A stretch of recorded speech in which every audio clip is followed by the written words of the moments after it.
Mary, and one of the questions that artists are almost inevitably asked is, how did you become an artist? Was there something that triggered in you an interest in becoming an artist? And there are many ways of phrasing that question, and perhaps what made you become an artist is one of the least felicitous ways of doing it, but nonetheless the concept is there. What leads a person to decide specifically on being an artist, since it's not like other professions? Any thoughts on that? Yeah, of course. I mean, what leads one to become an artist? What led me to become an artist? It's a question that I certainly have been asked many times in my career. Oh. Certainly one that I've asked other people, one I've thought about, making a project about. And I guess acknowledging that there are many ways to answer that, I don't think one really decides. I don't remember a moment of decision. It sort of it just was. It just kind of occurred to me that that's what was happening, and I can recall being quite young and deciding or understanding that was probably what would make the most sense for me, because I think I associated the idea of being an artist with a kind of fierce independence and a permission to perhaps not have to do things the way one was prescribed to do things. So there was that. There were different moments along the way. I remember trying to figure out what I would study in university, and a friend of mine said, well, art. And it had never occurred to me that you could study art in university.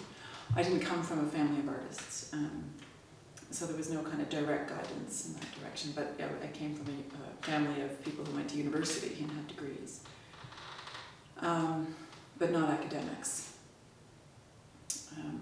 How's this going? Is this too personal? No. I like it personal, but I'm kind of curious because another question that comes up is, well, what does an artist do? And in some ways you expressed what an artist doesn't do, or what constitutes the beingness, I suppose, of an artist.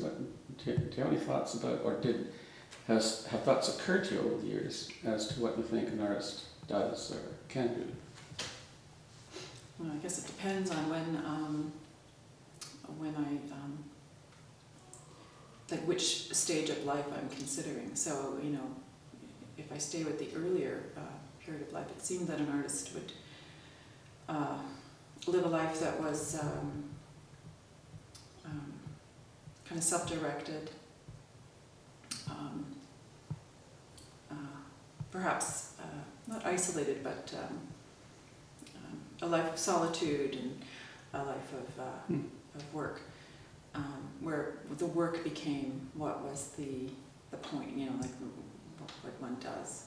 But of course, as I've grown into this life, that kind of romance has certainly been challenged, and it's not at all a life of solitude. It's a life of intense community and dialogue and discourse and interaction and connection, and it's a life of work, though. That part was right. It's really about the work, and it's not about the work for a career, really. It's about the work as a way of engaging experience, a way of engaging the world. The work that I first encountered, that I knew you through, was your interest in George O'Keeffe. And if we talk about engagement, Right. the sense of that engagement was extraordinarily strong. Would you want to explore that for me? Yeah, interesting to start there. Well, the project with George O'Keeffe that I called Seeking Georgia really started after a period of making work for, I guess I had been working for about 15 years, and I felt that it was, I had just finished a big project, and I was kind of casting about for what would happen next, what I wanted to do next, and I had read a biography about Georgia O'Keeffe, and by Roxana Robinson, and it's a comprehensive researched biography. It was quite gripping, and I remember even reading the biography as a kind of gesture of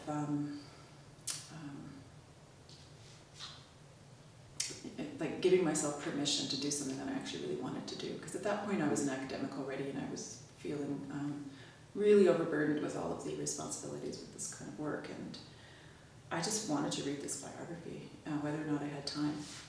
And that then kind of opened up a memory of how Georgia O'Keeffe had been one of the earliest informative figures in my life. And of course there have been many others, and I've worked with the concept of our family of authors, since then as a feminist practitioner. But O'Keeffe was kind of the first one. So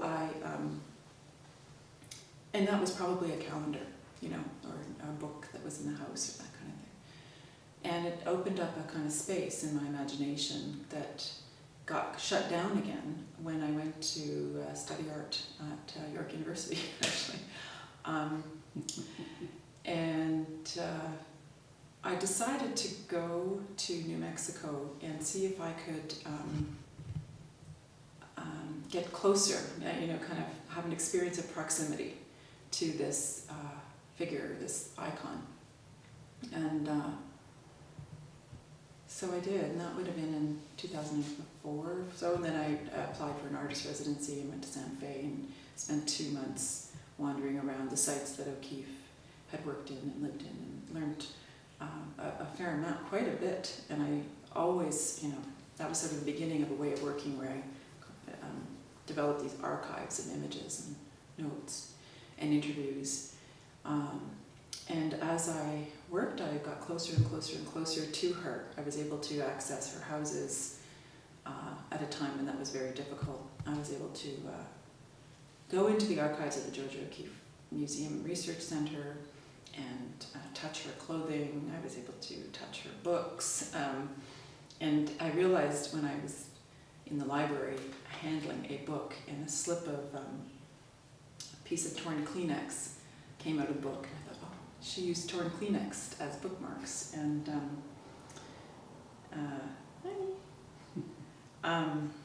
you're distracting me.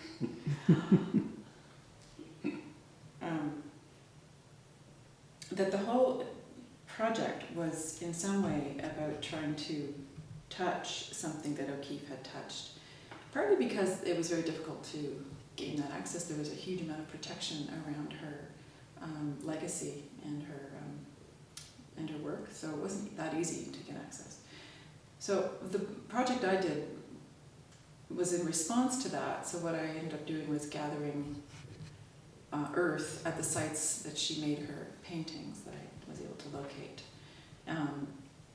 which was one part of the project. And then I was able to borrow a bust that had a likeness that was quite remarkable, and had it shipped here to my studio in Lethbridge, and I had it just before exhibition for about 4 weeks, so I was able to engage the bust.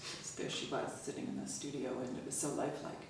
So I developed a series of interactions and performances, kind of interventions with this museum artifact. And I guess to go back to your question about how the intensity with which that project seemed to exist or resolve itself is fairly typical. I think the process I go through is quite exhaustive, and I'm not sure if it has to be or not, but that seems to be the way I worked in order to then get to some simple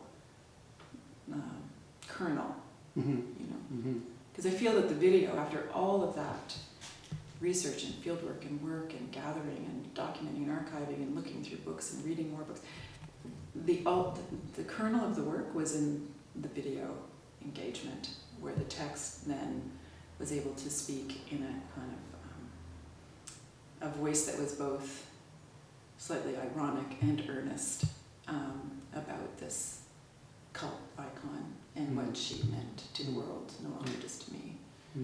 Yeah. You know, when we talk about George O'Keeffe and we explore this context that you've just been describing, I can't help but think about the relations between art history and real history.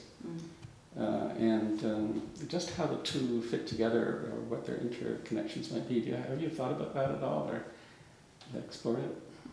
When you say real history, you mean like a political history or an economic history? Or I'm not sure exactly, but socio-political or something, economic, sure. But how... Well, but yeah, I think, again, going back to an earlier moment, the history began to make sense to me as a narrative or a series of interconnecting narratives when I began studying art history. That became the connective tissue through which I could understand what before had just felt random and abstract, like the history of war or the history of colonization. I didn't understand it until I could look at the narrative that was put together through images. So that was really the start. And then I became incredibly interested in history. Because art history does tend to circulate around artists and others within the system. Well, I mean, that could be, it circulates around artists, but all art has a social history. And I guess that was the part that held it together for me as a historical narrative, and not just an art narrative.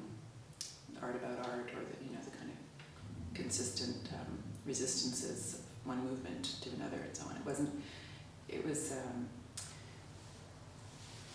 not the surveys. The surveys are too shotgun. I mean, they don't hold together. There's not enough kind of richness in such a superficial scan. But it was more the in-depth surveys. I ended up really becoming interested in Renaissance art. I took a lot of courses. I was fortunate to be able to. So it was like early medieval, late medieval, early Renaissance, late Renaissance, early Gothic, late Gothic. I had this scan in that sense, and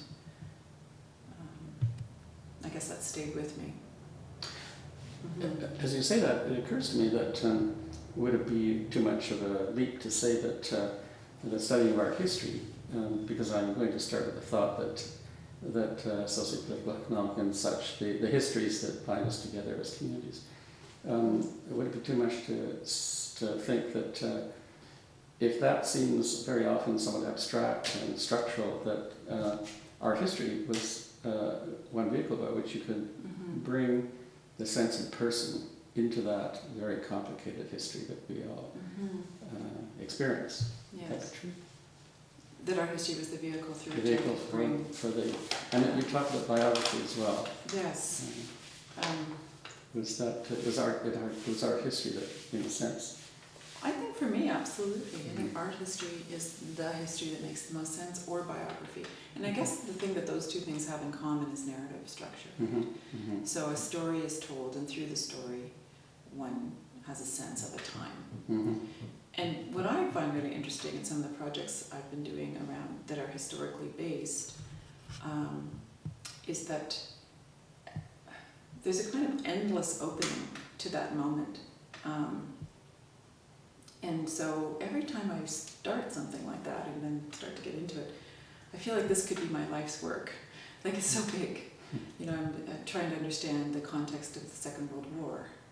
And that's a story that I didn't really understand until I really started reading intensively a few years ago. And I'm certainly not saying I'm a historian or an expert, but I guess I look for what I need in order to do my work around in a way that engages with a particular period. So does art history factor in? Yes and no. I mean, it's part of the way in now, and then there are other methods that are just as valuable. A history of photography, history of film,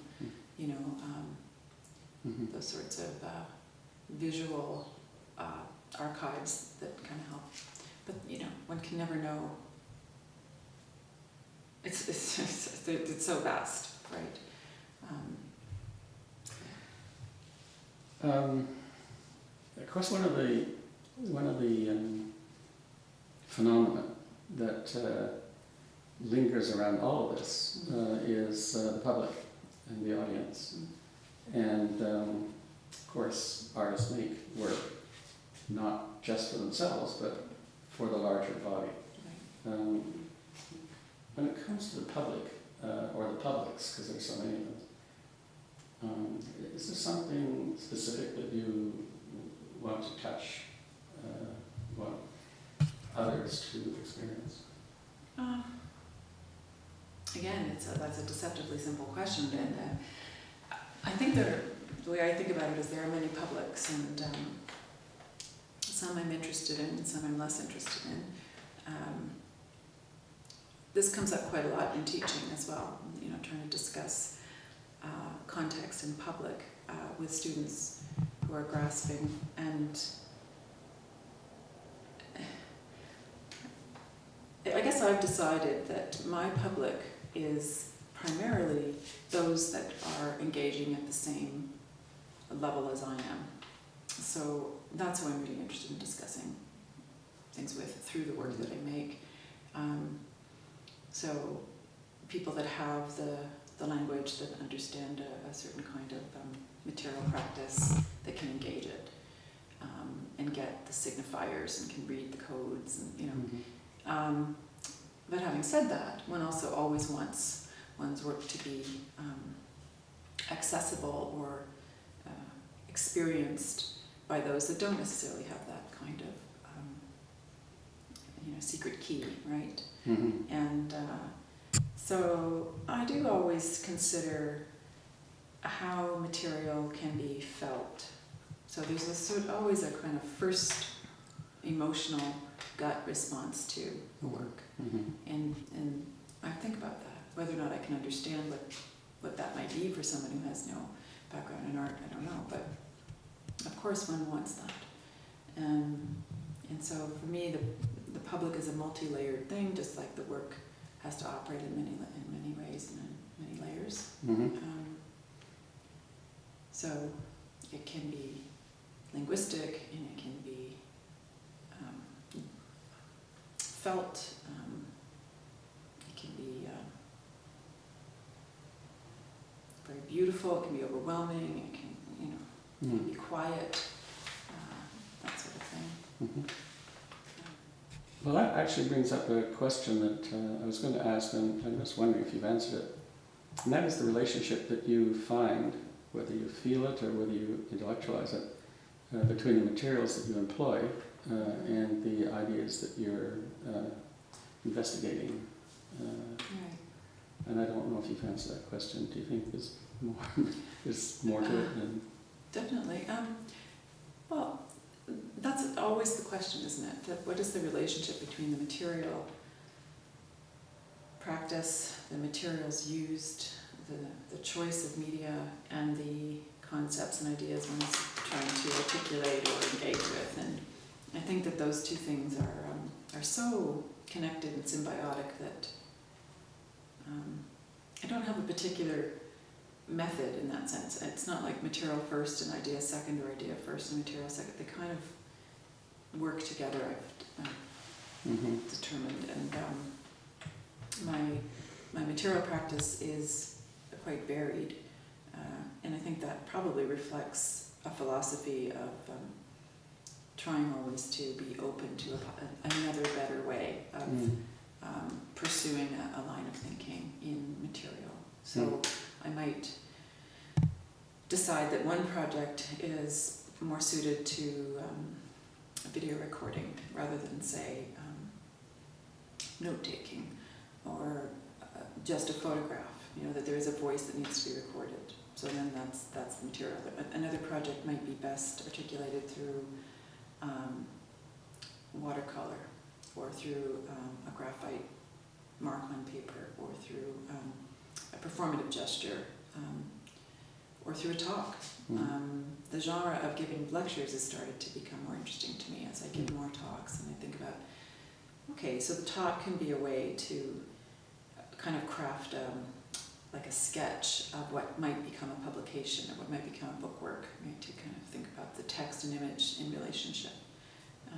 It as something a bit more scripted than just a kind of standing up and talking without notes, which is kind of the typical format of the artist talk. But I'm enjoying kind of playing around with that a bit more.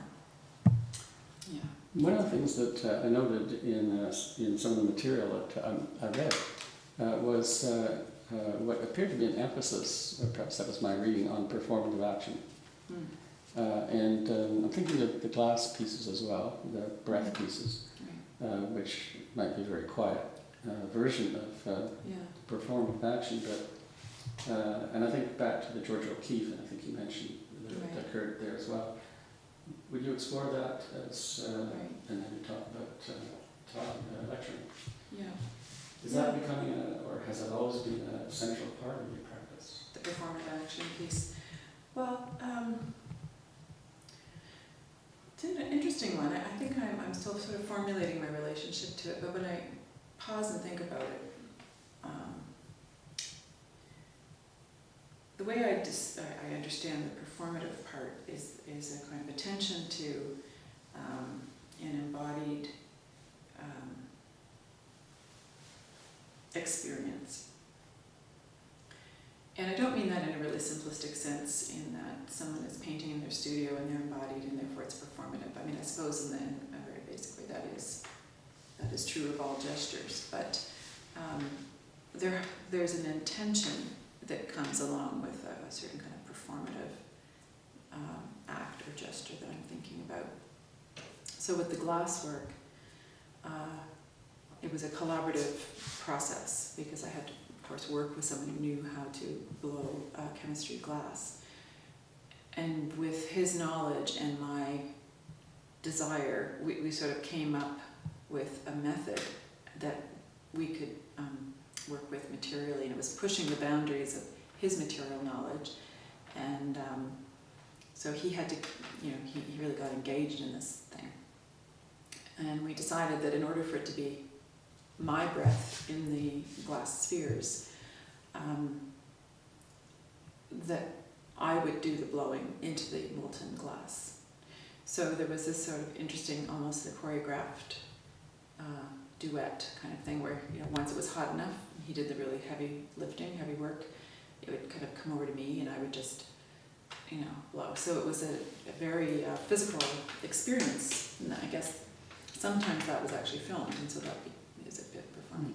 Then I think about a different work that I did in video, where I stood inside of the Enola Gay hangar, which is a kind of shrine to atomic history in Wendover, Utah, and I had key access to this hangar for about 3 weeks, so I kept kind of going inside, and I filmed it, and I wasn't quite sure what to really do, and I hit upon a few different gestures that were in response to that particular space and what that space signifies historically. And the one that I ended up working with was a spinning. So because I felt I kept being kind of pulled into the middle of the room. When you go into a very large room, an empty room, and you sort of go to the middle. It's an interesting thing. And so the history was making me crazy, and the more I learned, so I started spinning, and the camera just became part of my body. Kind of let go of vision and just did the spin. And I did that a number of times, and then I worked with that spin, which I would call, I suppose, a performative gesture.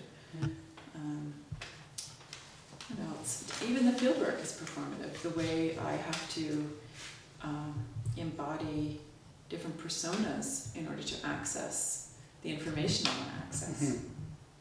So sometimes I have to act like, the lost woman who needs help with directions, or I might have to act like the academic who needs access to the archive that's hard to get access to, or right. So we all do this. We adopt our personas, or sometimes just like the friendly, tourist who doesn't really know much and needs some information. And in this way, I have been able to, and also the person who can somehow get military guys to give me access to things. And that's also by being unthreatening. So you sort of learn when to have an air of authority, when to be unthreatening. And somehow I've been able to get access to the things I need access to make the work. And I always think about that as a performative part of the work. I want to come back to something, Mary. A while ago I posed the question, is there something that one imagines an artist does, and this is the kicker, should do? I'm kind of interested by the current work especially, but perhaps it's all your work. And that is that there's a highly nuanced relationship to the social and to some of the politics that both guides the social and lurks behind it. And I just wonder whether you could talk a little bit about the current series that you've been working on in the United States around the history of nuclear power, specifically nuclear weaponry, and just how you see that as an artist, or how you work with it as an artist.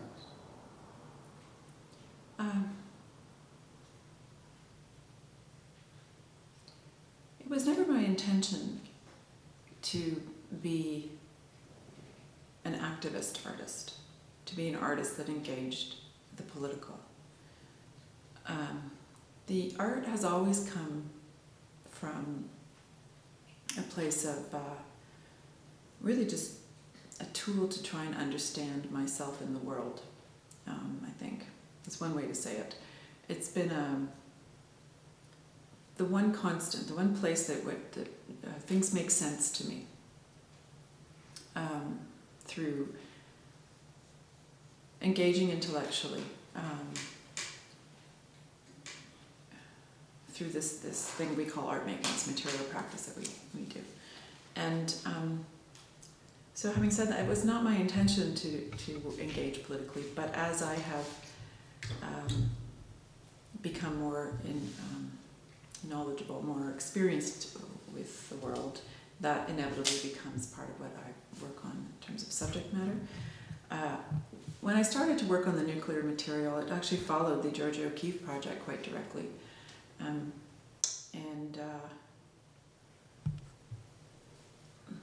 When I was working on the Georgia O'Keeffe project, that was a sort of a hermetic narrative located in a particular geography, a particular place.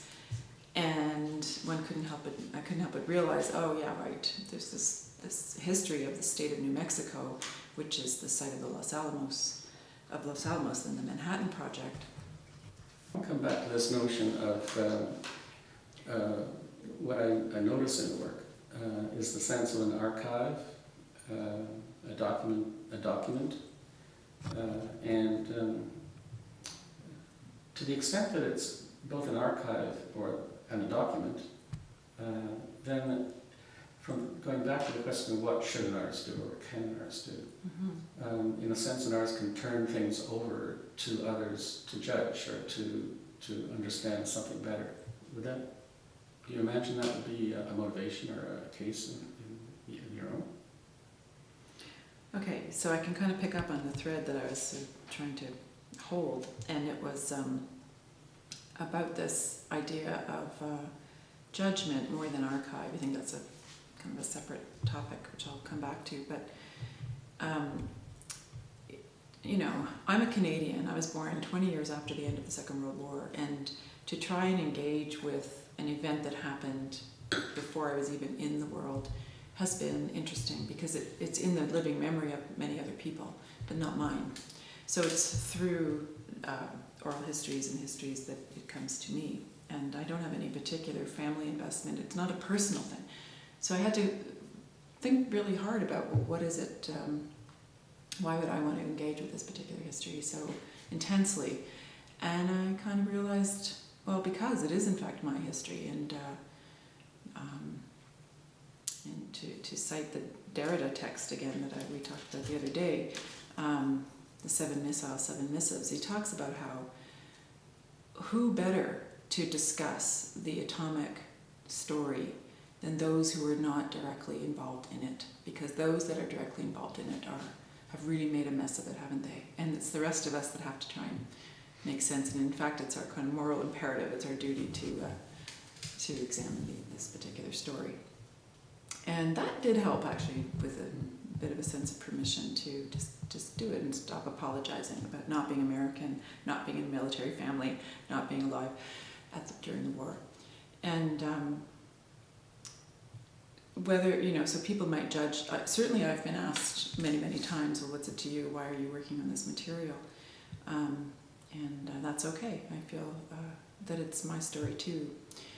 And back to the conversation about history, the legacy of the nuclear story, the technologies involved, the weaponry, that legacy, the Cold War, I mean, that is such a living history. It is not over, clearly, even on a kind of day-to-day, political front. But even in terms of I think about it ecologically, and the way the nuclear activity has gripped the planet, has gripped all of the subjects in the planet, human, animal, otherwise, that have to deal with it. So part of what I'm kind of trying to do is it comes from a place of embodiment. It comes from a belief that the body is an intelligent site through which we can know things, and our job as artists, my job, is to pay attention to that knowledge, to not be vague, to be as precise as possible in my attention. And I think that then connects to the glass breath work, to the documentary work. They look very different, but I think they're kind of coming from this place of trying to say, my body and your body are the vehicles through which this toxic legacy is understood. We then internalize it, filter it, and die from it. And it's something that needs to be understood in a much more nuanced way than I think it normally is discussed. We are all subjects of that particular toxic legacy. So I can speak calmly about it, but it's a crazy thing. I mean, I'm in a rage about it. And so the work is kind of like quiet, but deeply felt, and yeah, I don't know. Interesting. Interesting because another phrase that's come up with respect to your work is the idea of the permeable body. Right. And I think you quite nicely located us there. Would you want to expand that thought further around the question of the permeable body? Sure. The permeable body.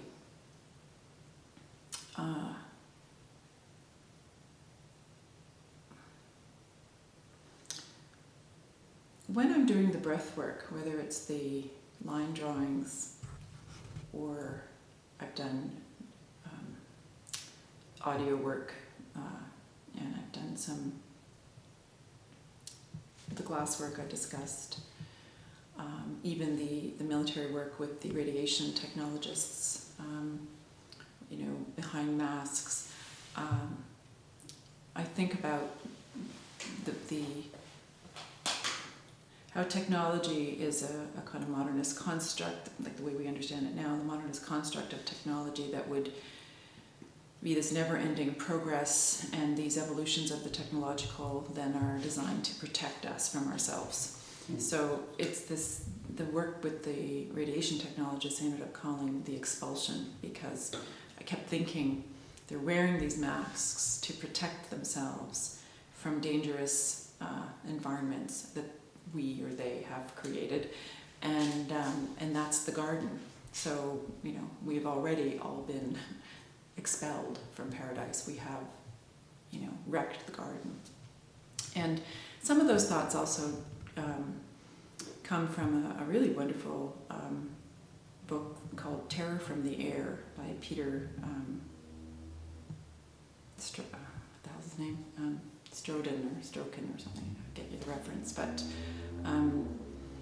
and he talked about modes of classical warfare being replaced by atmospheric terrorism.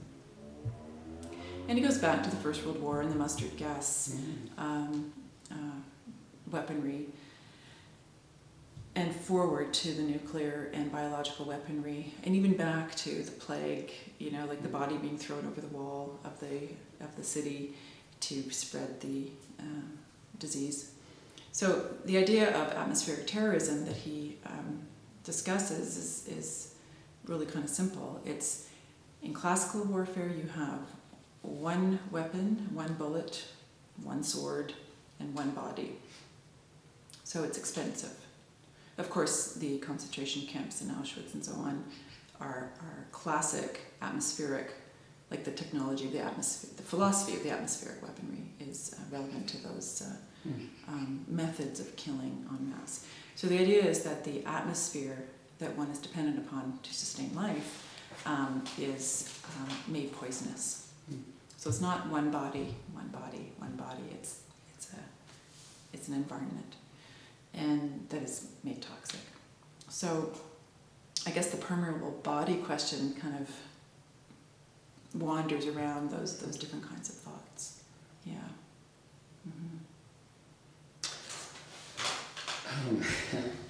Yes, I can see the passion of why you'd be furious. I want to, I guess one last question I have around this sequence of questions. Just to, I think we've kind of come across it, but just to, you might say, summarize it. I was tempted to think that the permeable body really lies at the core of your interest, and perhaps could be seen as a core idea that stretches across a number of bodies of work. I'll ask it anyway. Yeah. Does it? Does it lie at the core?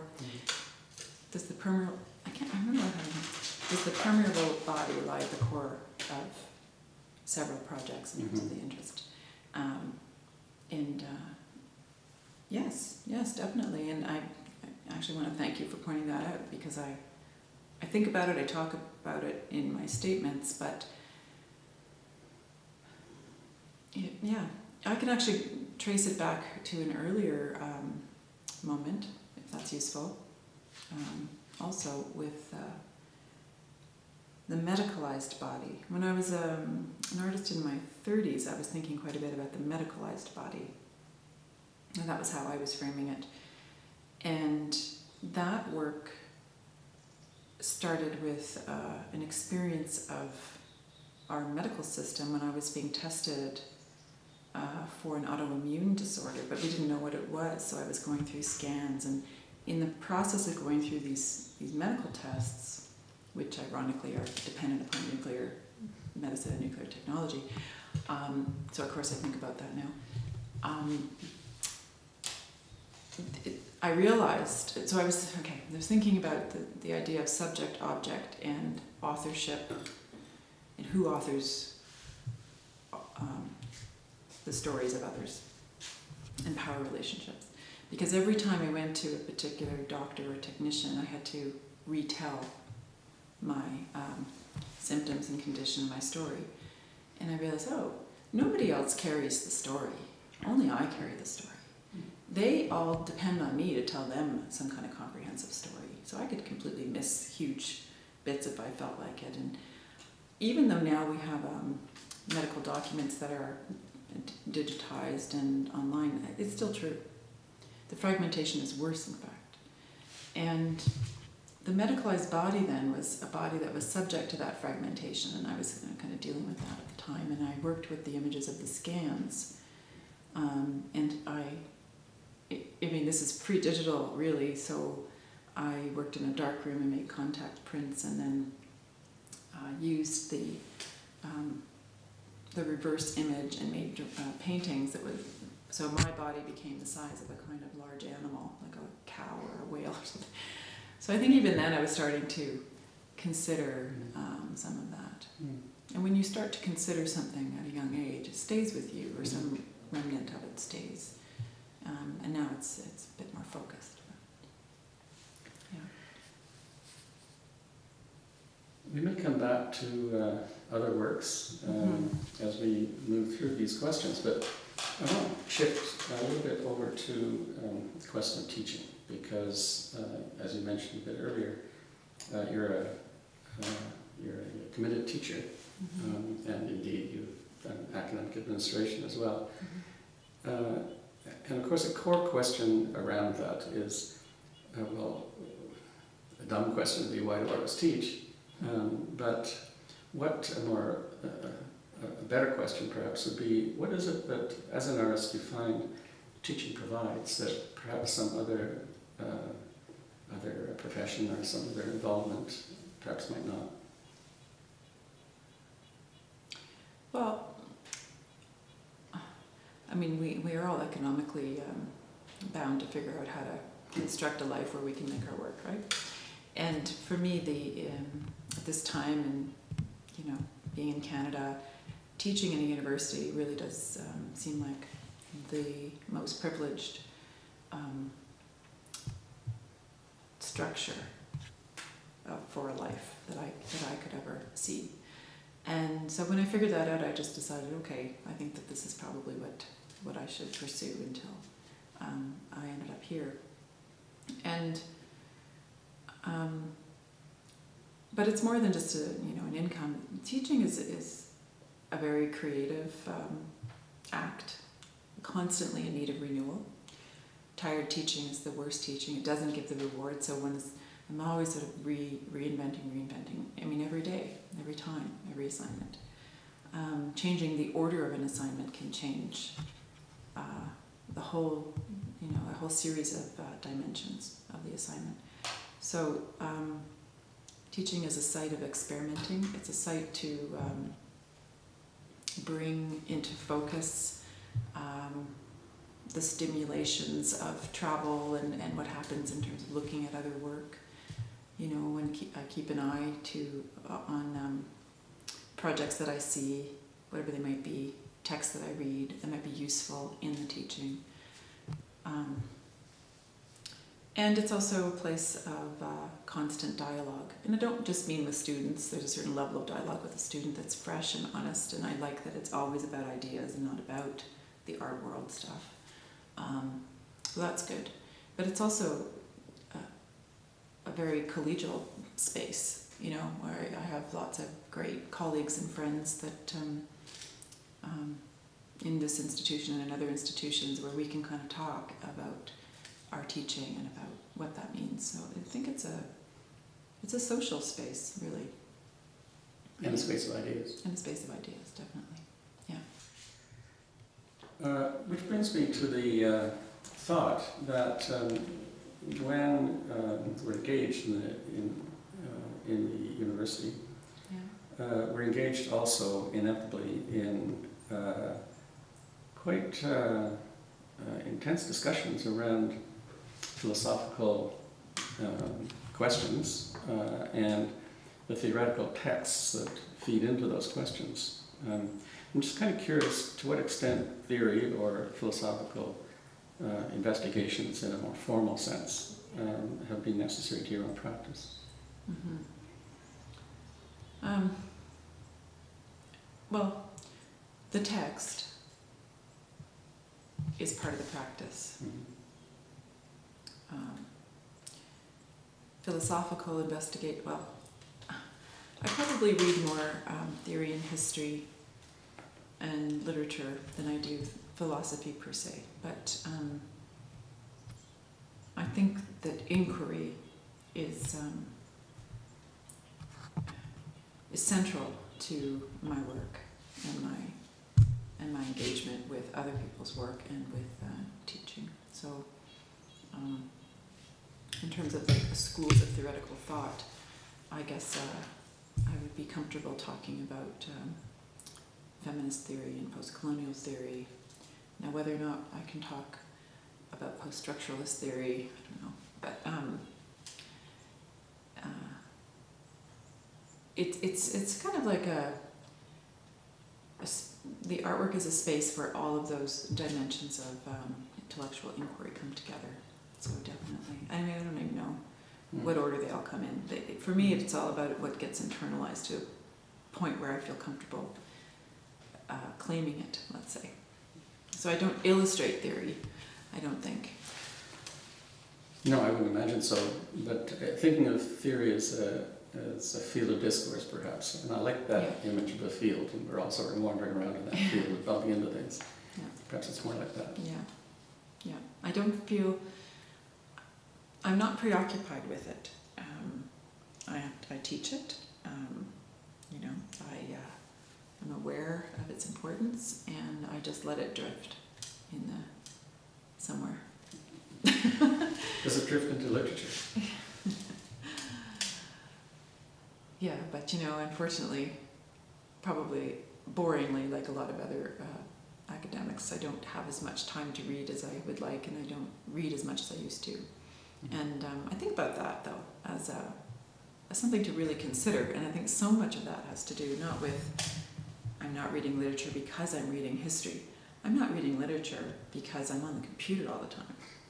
And I mean that in a way that's quite serious. I think that there's been a sort of hostile takeover of our autonomy, of our freedom, the very spaces of our brain that were traditionally free to wander and think. And so much time is now in just keeping up with engaging with the minutiae of the day-to-day of email, of downloading programs, of figuring out new software plugins, all of that stuff that is about being in a professional sort of situation as an academic, but also working in technological milieus like video and photography.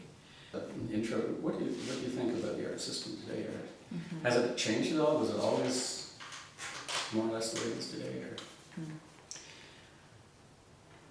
I think the art system probably always reflects in some way other global economies. And so I think what we're seeing today is a very a system that doesn't work very well. It says it's one thing, but in fact isn't. And what I mean by that is what I'm trying to say is the possibility to be able to send information and data around the world makes us believe that we're actually communicating and connecting. And whether or not I guess in some ways we are, and in many ways it's preventing us from a different kind of communication that I would value more, which is a sort of a deeper communication where real relationships are forged through interaction. I don't know if that's old school or not, but I think there's a real problem with all of the social media platforms that are have become a kind of expected interfaces through which we are supposed to engage with one another. So from Facebook to Instagram to Twitter to all of them, So I personally have engaged only as much as I absolutely have to understand them, and then I occupy a side of resistance, really. I refuse to engage with many of them, and whether or not that does any personal damage to me, I don't care, because I feel that there's enough going on. There's enough work happening around me and for me that so far, I can do it. And I've watched them come and go. So I also feel highly suspicious of all of those technologies in terms of the way they control our public persona. I know maybe that's pointless now. I mean, surveillance technology is kind of what we live, but I guess I still try to protect a certain amount of privacy and autonomy in my own work and life. So what they do is they force us to construct these identities and deal with that. Now, in terms of your question about the art system, well, there are multiple systems. There's grassroots, there's the international global system, and it's the international global one is not one that I particularly understand. I mean, it's basically a market, right? I mean, if I go to biennials and I go to, I travel around the world, but to see the same names kind of circulating at one level, whether it's in Canada or internationally, becomes, it's evident. It's a bit of a bore. In fact, that does remind us of the role of the collector in all of this, whether it's a collecting agency like an institution or whether it's a private collector, but it does seem to have become, or would you say that it's become, basically the support for the art system internationally, at least? The collector? Or the collecting enterprise? I guess so, I don't know. I mean, in Canada we operate also with public funding, and that's got a huge role in it. I mean, it's not that's not so much about the collector or the dealer, but there's another system that one is kind of playing around with and kind of trying to, figure out and conform to in order to operate within that system. But the market, which is the collector, the dealer, and the buyer, and the money, the private money, is a whole other thing. I can't really talk about it. There's a very serious enterprise involved in your investigations, Mary, and in the work. There's also, as we can see in the work behind you, an incredible delicacy and even, in some respects, a lurking sense of humor, if I can call it that. Maybe I could even call it a sense of the comedic if it isn't outright humor. So, in many respects, given the subject matter of your field research and enterprises such as the Atomic Tourist or Atomic Suite, these are deadly enterprises. So I wonder if the very nature of those enterprises has elicited a certain kind of comedic attitude in for yourself in terms of how to comprehend this. I think about the sort of symbolic content of these watercolors as playful, personal, not necessarily funny, but sometimes they become funny. So, the bombs turning into dildos or that kind of stuff is just, I guess that's my humor, but if they're funny, that's good, but it's not particularly intentional. But they're light, right? There's a lightness to them that I also recognize. Do you want me to talk about those projects a bit? I would, yeah. So you mentioned two projects, Atomic Suite and Atomic Tourist. And Atomic Suite I did first, and it was born from an artist residency that I did in Utah through the Center for Land Use Interpretation. That is an organization that's run out of Los Angeles with multiple sites in these kind of fringe places in the U.S. And one of them is a historic Second World War military base called Wendover Air Base. So the artists stay in a trailer on the Wendover Air Base in a space that's been leased by the center for 99 years or whatever it is. So I wasn't quite sure what to expect, but when I arrived there, I guess I pitched my work at that point to be something to do with land use. And I had done a little bit already in the White Sands Missile Range following the O'Keeffe project. So I went down to Wendover and was completely stunned. I had no time to do any research about what was even there. I actually didn't have a clue what I was going into. And I remember waking up in the morning and saying to the other artist in residence, "Oh, what's that building?" As we were standing there drinking our coffee. And he said, "Well, that's the Enola Gay hangar." And it was like the view from the porch. And honestly, I didn't really even quite know what it was. So I did and I didn't. So I spent 2 months on the base, and that's a long time. That's a really long time. And I learned in that exhaustive way that I can engage in, I learned everything I could about the place, and I went everywhere, and I met people, and So one of the things I was able to do while I was there was film military activity, contemporary military combat exercises on the base. And I learned that the American military is a really complicated organization where they now contract out private contractors to go fight wars and things. So it was like, what? I didn't get it. And so there was a historic base that was partly a civilian base because much of it had been donated to the county and then some of that had been sold. So there were trailers and people actually living on it.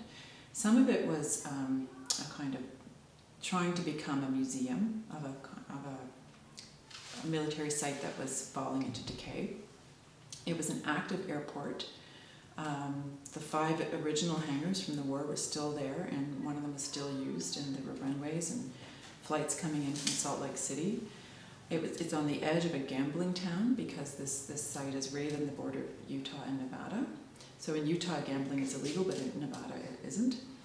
And it had all these really unlikely confluences, and then the contemporary combat. So that was fascinating. So I was able to film Marines doing parachute jumps, and did that like 10 times or something. Tons of footage from that. Junior Rangers doing like ground training with fake bullets. One night I was underneath a night raid training, well, for 2 nights. And I was the only person allowed on the base, and I had to turn my computer off and cameras because they were using infrared technologies, and they all knew that this woman was in this trailer on the base and not to worry about it.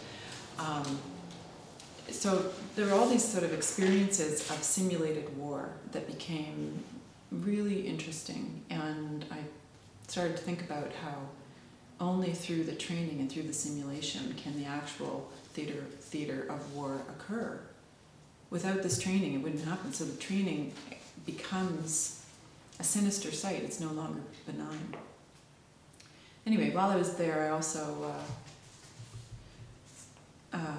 was able to access a nearby military range called the Utah Test and Training Range, and at that site I filmed 4 instances of retired nuclear warheads being disposed of through detonation. So there was a guy named Dave Hall, and he was the fire chief. And if you ever want to go to a military range, you want to be with the fire chief because he's in charge of all the safety. So what he says goes. So I was there with my friend who worked at the Wendover Airport and Dave Hall, and there's lots of humor in that one, but it's a long story. Anyway, on the actual site, he wanted to make sure that I got what I needed to film the weapon disposal. And when we first arrived, it was a bit windy, and they send up an air balloon to test the strength of the wind and direction, and they'll call off these operations if it's too windy because they don't want to blow out windows of nearby towns, they say. Gives them a bad reputation. And so we thought it was going to be called off, and he said, so how about we just spend the time while I'll take you on a tour. So I had a tour of this range, which was special and unusual. And then we came back, and 3 hours later they retested the air currents, and they were able to go ahead with the test. So we drove out to the site. We were on a hill. We were 2.5 miles from ground zero. The motor was down on the ground zero site. The motor was a 40,000 pound thing that looked like the size of maybe a small aircraft from a distance. And they literally blow it up with 2 pounds, so imagine like 2 sticks of butter, what's called C4. And they run a fuse line, like in Bugs Bunny, you know, and then the C4 lights, and then the fuselage lights, and then the whole thing blows up. So the nuclear warhead is removed, and when Dave Hall would be chatting, and he was kind of a chatty guy, I asked him a series of questions, he answered the questions, and then he just caught himself when I asked him, what do you do with the nuclear warhead? And he started to answer, and he said, oh, maybe I shouldn't tell you that. So I don't know what they do. I think they just store them on site. Because there were certain moments when I was told to please not film in that direction. Although he let me bring my camera when we did the tour. And so when the preparations were underway to blow up the first missile, which was the largest, some of the guys that work on the range, they come out to watch the explosion because, as they said, everybody likes a good explosion. And Dave would like beat them back. Ow, we have an artist here, you know. And go to the other hill. So he was very accommodating. And but it was really an amazing experience. So the thing blew up, and then the thermal cloud was 3,000 feet, they say, and the shock wave took about 4.5 seconds to reach us. So there's that suspension in witnessing an explosion where it's silent, and then the wave, I could literally see in the footage the wave, the black wave coming, and then the wind kind of hitting and the sound cracking. It's kind of a dramatic thing. And once it was successfully detonated, all the guys that were working there were ready to go. And I was like, well, but look at that beautiful cloud, you know, so I stayed and filmed it to the end. And then the other thing that started happening, which is back to our permeable body discussion, was I watched it and filmed it until it disappeared. There was no more evidence in the sky. And I remember thinking, wow, like, they just get away with this. I mean, this isn't even nuclear, but this is the kind of stuff that they can rationalize. So again, that kind of insane system was so evident, you know, there at that site. And I've only talked about atomic suite, but anyway, yeah. Yeah, in the Trinity project, that insane system seems to pose an incredible sense of a desire to be proximate to it, an incredible drawing power to visit the place, the origin, you might say, of what you termed the historic rupture between then and now that's represented by nuclear power. Would you say that the Trinity project touched on that? Yeah, the desire by the people that visit, you mean? Yeah. The Trinity project is about that rupture and how that rupture still is relevant today. I think I am trying to trace a historical continuum from then till now and into the future. So by engaging directly with a public that goes to that particular site, the public, each individual of which has to make a commitment to get there on this very kind of exclusive days when it's open. I guess it's just, again, it starts from a place of curiosity. It's a question, who are these people and why do they come? And in engaging in this project, I'm learning about lots of things like, you know, the subset, a certain demographic of Americans, primarily, although people come from Canada quite a bit, and also from around the world. Many people from Japan come. And I think everybody is trying to understand, or hoping to maybe have some sort of personal epiphany, through being at these at this particular site, to understand what they each individually have lived through. And it's really the relevance of the Cold War in our lives and how that narrative has been controlled and constructed by governments and militaries and corporate interests that has allowed it to even continue. I believe that if people really understood or thought about it deeply enough, it would never have been allowed to continue this long. And so it's been a highly controlled kind of set of information, right? And we have access to it. The documents are declassified now, but it's still highly controlled. And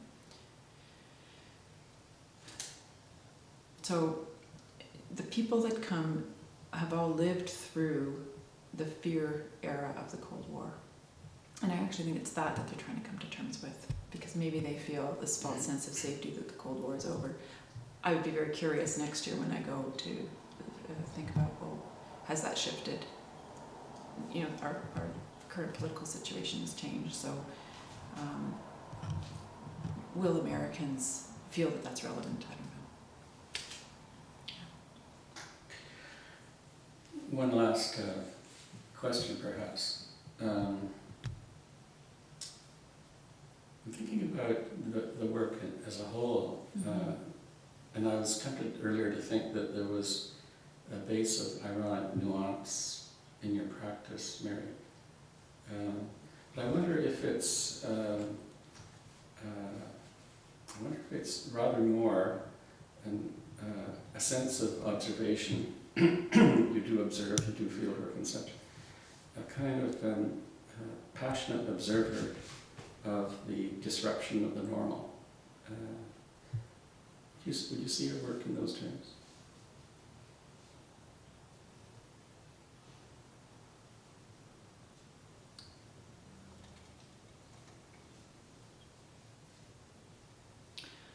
Never thought about it quite like that. Am I the passionate observer of the normal? Am I the disruptor? Is that what you mean? I don't know. Well, perhaps the way I think about, or maybe might frame that, is I think about the idea of a kind of, I feel a moral imperative to pay attention, to use my capacity for precise thinking or my acuity to see. And one of the things that I recognize in maintaining a drawing practice such as it is that drawing is a site of seeing and perception, and that never changes, no matter what the subject matter is. It's always it demands a certain kind of seeing, and seeing then becomes the metaphor for seeing life, right? And in observing and in seeing and in looking and in not being fearful to look, afraid to look, one has maybe the possibility of saying something useful or offering a way for other people to see something.